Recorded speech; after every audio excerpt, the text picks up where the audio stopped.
சம்பிரதாயத்துக்காக அறிக்கை விடுறதும், சம்பிரதாயத்துக்காக நானும் மக்களோட மக்களா இருக்கிறேன் காட்டி எல்லாருக்குமான தலைவர் அண்ணல் அம்பேத்கர் என்ற புத்தக வெளியீட்டு விழாவில் தமிழக வெற்றி கழகத்தின் தலைவர் விஜய் அவர்கள் பேசுகின்ற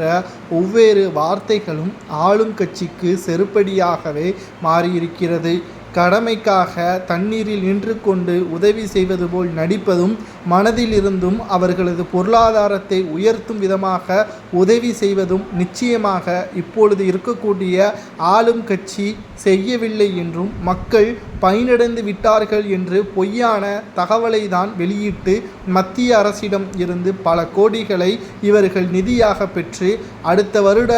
சட்டப்பேரவை தேர்தலில் இவர்கள் மக்களிடம் கொடுத்து ஓட்டாக மாற்றி இவர்களது அரியணையே மீண்டும் அதை ஏற்றுக்கொள்வதற்கான தயார் நிலைப்படுத்தி வருகிறார்கள். இதற்கு மக்களை பலிகடாக மாற்றி வருகிறார்கள் என்று தமிழக வெற்றி கழகத்தின் தலைவர் விஜய் அவர்கள் பேசிய ஒவ்வொரு வார்த்தையும் செருப்படியாக ஸ்டாலினுக்கு அமைந்துள்ளது.